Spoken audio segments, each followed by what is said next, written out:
ആദ്യം ശ്രീ മോഹൻ വർഗീസ്, ഒരു രാഷ്ട്രീയ പാർട്ടിയും പ്രതീക്ഷിക്കാത്ത തരത്തിലുള്ളൊരു പ്രഖ്യാപനമാണ് തെരഞ്ഞെടുപ്പ് കമ്മീഷന്റെ ഭാഗത്തു നിന്നും ഉണ്ടാകുന്നത്. കേരളം തന്നെ പ്രതീക്ഷിച്ചില്ല ഇത്ര അതിവേഗമുള്ള ഒരു തെരഞ്ഞെടുപ്പ് പ്രഖ്യാപനം. ഇത് കേരളത്തിന്റെ ഈ തെരഞ്ഞെടുപ്പിനെ ഏത് രീതിയിൽ സ്വാധീനിക്കുമെന്ന് താങ്കൾ കരുതുന്നു? തെരഞ്ഞെടുപ്പ് പ്രചരണത്തിനുള്ള കാലാവധി കുറഞ്ഞിരിക്കുന്നു. പ്രാക്ടിക്കലി സ്പീക്കിംഗ് 22 ദിവസം മാത്രമാണ് ഒരു ദിവസത്തെ അവസാനത്തെ ദിവസത്തെ പ്രചരണം അവസാനിക്കുന്ന ആ 24 hours കൂട്ടി നോക്കുമ്പോൾ 22 days മാത്രമാണ് ലഭിക്കുക. ഒരു തരത്തിൽ പറഞ്ഞാൽ പാർട്ടികൾക്കും സ്ഥാനാർത്ഥികൾക്കും വളരെ വലിയൊരു റിലീഫാണ്. കാരണം കോടികൾ കിലുങ്ങുന്ന, കോടികൾ മറിയുന്ന തെരഞ്ഞെടുപ്പ് പ്രചരണത്തിന് ഓരോ ദിവസവും കുറഞ്ഞു കിട്ടുക എന്നത് വലിയ സാധ്യത തന്നെയാണ് സ്ഥാനാർത്ഥികളെ സംബന്ധിച്ചിടത്തോളം. ഒന്ന് കാലാവസ്ഥയുടെ ഒരു കാഠിന്യം, ചൂടുകാലമാണ്, മറ്റ് പണത്തിൻ്റെ ഒരു കാര്യം. പക്ഷേ ആവശ്യത്തിന് പ്രചരണത്തിനുള്ള സമയമുണ്ടോ എന്നതാണ്. പെട്ടെന്ന് തിടുക്കത്തിൽ സ്ഥാനാർത്ഥി പ്രഖ്യാപനങ്ങൾ നടത്തേണ്ട അവസ്ഥയിലാണ് ഇതുവരെ പ്രഖ്യാപനം നടത്താത്ത പാർട്ടികൾ. നോക്കൂ, ഇവിടെ തെരഞ്ഞെടുപ്പ് പ്രഖ്യാപിച്ച് നിമിഷങ്ങൾക്കകം തന്നെ എല്ലാവരെയും അത്ഭുതപ്പെടുത്തിക്കൊണ്ട് CPIയുടെ കംപ്ലീറ്റ് കാൻഡിഡേറ്റ് ലിസ്റ്റ് വരികയാണ്. 25 സ്ഥാനാർത്ഥികളെയും സംസ്ഥാന സെക്രട്ടറി പ്രഖ്യാപിക്കുന്ന ഒരു കാഴ്ച കണ്ടു.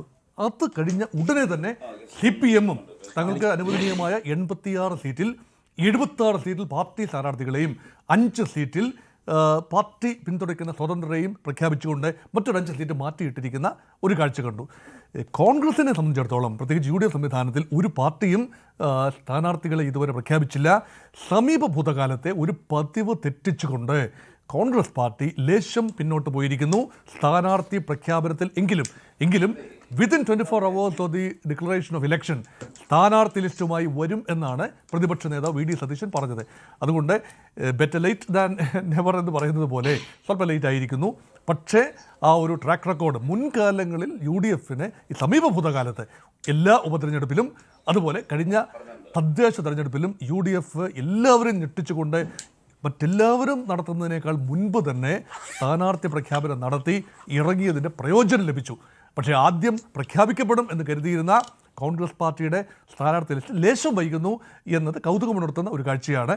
അവിടെയാണ് ഒരു സമയമൊരു തിടുക്കമായി മാറുമോ, അത് ഏത് മുന്നണിയെ സഹായിക്കും, അങ്ങനെയുള്ളൊരു ആഴത്തിലുള്ള വിശകലനങ്ങൾ വേണ്ടിയത് ആ ഒരു പശ്ചാത്തലത്തിലാണ്. എനിക്കൊരു തീർച്ചയായും നമുക്ക് രാഷ്ട്രീയ പാർട്ടി പ്രതിനിധികളുടെ പ്രതികരണത്തിലേക്ക് കൂടി പോകാം. ശ്രീ സുരേഷ് കുമാർ, തെരഞ്ഞെടുപ്പ് പ്രഖ്യാപിച്ചാൽ ആദ്യ മണിക്കൂറിൽ സ്ഥാനാർത്ഥി പ്രഖ്യാപനം എന്ന് പറഞ്ഞതുപോലെ തന്നെ മിനിറ്റുകൾക്കുള്ളിൽ സ്ഥാനാർത്ഥികളെ പ്രഖ്യാപിക്കാനായി അതിന് പിന്നാലെ തന്നെ എല്ലായിടത്തും സജ്ജരായ സ്ഥാനാർത്ഥികൾ റോഡ് ഷോയുമായി അണിനിരക്കുന്നതും കണ്ടു. അത്രമാത്രം പ്ലാൻഡ് ആയിരുന്നു കാര്യങ്ങൾ എന്ന് മനസ്സിലാകുന്നു. അതൊരു അഡ്വാൻറ്റേജ് ഈ തെരഞ്ഞെടുപ്പിൽ നിങ്ങൾക്ക് തരും എന്നതാണോ പ്രതീക്ഷ?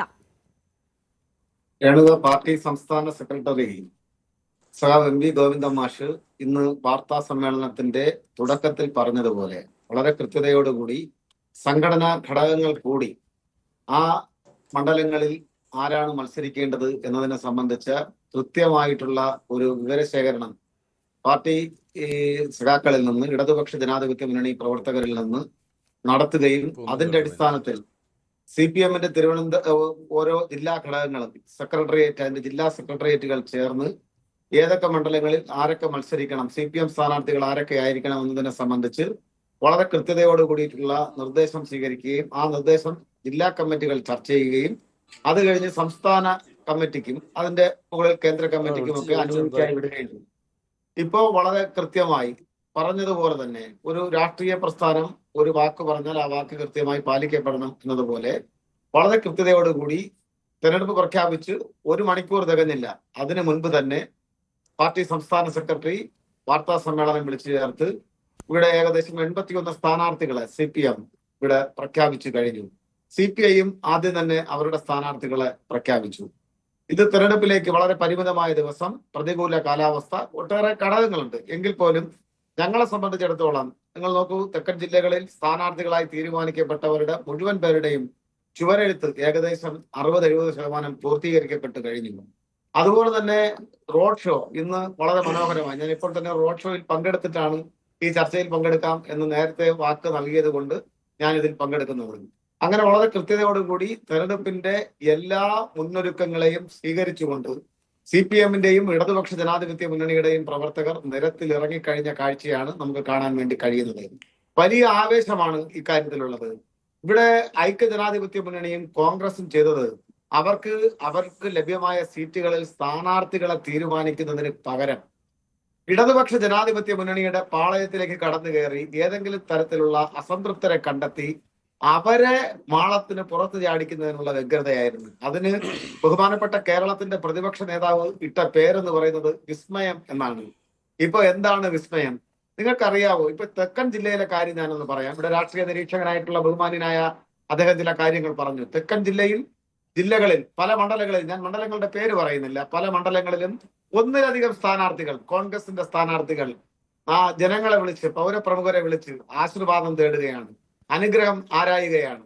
എന്ത് വിരോധാഭാസമാണ് കോൺഗ്രസിനുള്ളിൽ നടക്കുന്നത്? മറ്റു പാർട്ടികൾക്കുള്ളിൽ വിസ്മയം തീർക്കാൻ നടന്നവർ ഇന്നിപ്പോൾ സ്വന്തം പാർട്ടിക്കകത്തെ വിസ്മയം കണ്ട് അമ്പരന്ന് അന്താളിച്ച് നിൽക്കുന്ന കാഴ്ചയാണ് നമുക്ക് കാണാൻ വേണ്ടി സാധിക്കുന്നത്. കോൺഗ്രസ് ഈ സമീപകാല രാഷ്ട്രീയ ചരിത്രത്തിൽ ഇത്രമാത്രം ഒരു ദുരന്തപരമായിട്ടുള്ള രീതിയിൽ എത്തപ്പെട്ടത് നമുക്ക് കാണാൻ വേണ്ടി സാധിക്കില്ല. അത്രമാത്രം ചീഞ്ഞളിഞ്ഞ ഗ്രൂപ്പ് രാഷ്ട്രീയത്തിൽപ്പെട്ട്, വ്യക്തിയാധിഷ്ഠിത രാഷ്ട്രീയത്തിൽപ്പെട്ട് ഉഴറുന്ന സ്ഥിതിയാണ് നിലവിലുള്ളത്. അതിനെ കുറച്ചുകൂടെ മനോഹരമായ വാക്കുകൾ കൊണ്ട് പൊതിഞ്ഞ് ഇവിടെ രാഷ്ട്രീയ നിരീക്ഷകനായിട്ടുള്ള ബഹുമാന്യനായ അദ്ദേഹം ഇവിടെ പറയുകയുണ്ടായി.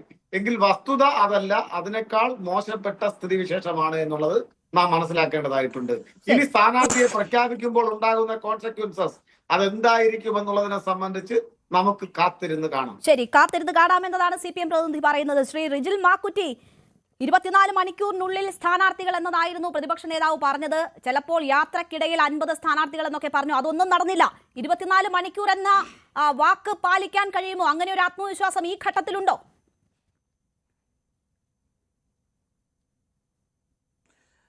ശ്രീമതി, പറഞ്ഞോളൂ. ബഹുമാനിയായ പ്രതിപക്ഷ നേതാവ് വളരെ കൃത്യമായി പറഞ്ഞ കാര്യങ്ങൾ, രേണുക, ബഹുമാന്യ പ്രതിപക്ഷ നേതാവ് പറഞ്ഞ കാര്യങ്ങൾക്കകത്ത് ഒരു അർത്ഥശങ്കക്കും ഞങ്ങൾക്ക് ഇടയില്ല. ഞങ്ങൾ സ്ഥാനാർത്ഥി 24 മണിക്കൂറിനകം ഇവിടെ വരും. ഇടതുപക്ഷ ജനാധിപത്യ മുന്നണിയെ സംബന്ധിച്ച് വളരെ ശക്തമായ രൂപത്തിലുള്ള ജനവികാരം അവർക്കെതിരായിട്ട് ഉണ്ട് എന്നതിന് വരാനിരിക്കുന്ന തെരഞ്ഞെടുപ്പ് റിസൾട്ട് നമുക്ക് കാണാൻ പോവുകയാണ്. ഇടതുപക്ഷത്തിനാണ് അകത്താണ് അനൈക്യം എന്നുള്ളതിൻ്റെ തെളിവാണല്ലോ ഇവരുടെ ഏറ്റവും സമുന്നതനായ നേതാവ് ശ്രീ G. സുധാകരൻ. ആരുടെ കൂടെയാണ് ഇപ്പോൾ? എന്താണ് അദ്ദേഹം രാഷ്ട്രീയ നിലപാടെടുത്തത്? ഐഷ പോറ്റിയെ പോലെ, G. സുധാകരനെ പോലെ, അതോടൊപ്പം തന്നെ പിണറായി വിജയനെ പിതൃതുല്യനായി കണ്ടിട്ടുള്ള PV അൻവർ ഉൾപ്പെടെ, അതോടൊപ്പം തന്നെ പാലക്കാട്ടെ ശശി ഉൾപ്പെടെയുള്ള നേതാക്കന്മാർ ആ പാർട്ടിക്കകത്ത് കലാപക്കൊടി ഉയർത്തിക്കൊണ്ട് മുമ്പോട്ട് പോകുന്ന കാഴ്ച നമ്മൾ കണ്ടു.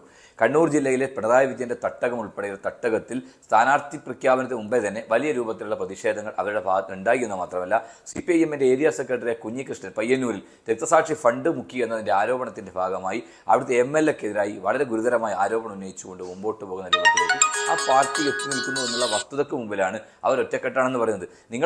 നിങ്ങൾ ഒറ്റക്കെട്ടായി മുമ്പോട്ട് പോകുമ്പോഴും യഥാർത്ഥത്തിൽ നിങ്ങളിപ്പോൾ പറഞ്ഞു നിങ്ങളൊക്കെ റോഡിൽ ഇറങ്ങിയിട്ടുണ്ട്. നിങ്ങൾ റോഡിൽ ഇറങ്ങിയാൽ മതി, പക്ഷേ നിയമസഭയിൽ ഞങ്ങൾ കയറും. UDF തെരഞ്ഞെടുപ്പിനകത്ത് വിജയിക്കും. 100-ലധികം സീറ്റുമായി ഈ തെരഞ്ഞെടുപ്പ് വലിയ ആത്മവിശ്വാസം. ഈ ആത്മവിശ്വാസം പ്രതിപക്ഷ നേതാവിന്റെ വാക്കിലും ഉണ്ടായിരുന്നു. പക്ഷേ പ്രതിപക്ഷ നേതാവ് തന്നെ കാര്യങ്ങൾ വിശദീകരിക്കുമ്പോൾ പറഞ്ഞത് എന്താണ് ആ ആത്മവിശ്വാസത്തിന്റെ അടിസ്ഥാനം എന്ന് പറഞ്ഞത് കഴിഞ്ഞ ഉപതെരഞ്ഞെടുപ്പുകളിൽ നേടിയ വിജയം എന്നത് അദ്ദേഹം അരക്കിട്ടുറപ്പിച്ചിട്ടുണ്ടായിരുന്നു. ആ ഉപതെരഞ്ഞെടുപ്പുകളിലെ വിജയം എന്ന് പറയുമ്പോൾ ആ ഉപതെരഞ്ഞെടുപ്പുകളിൽ നിങ്ങൾക്ക് കൂടുതൽ വാർത്തകൾക്ക് News 18 Keralam YouTube channel subscribe ചെയ്യുക.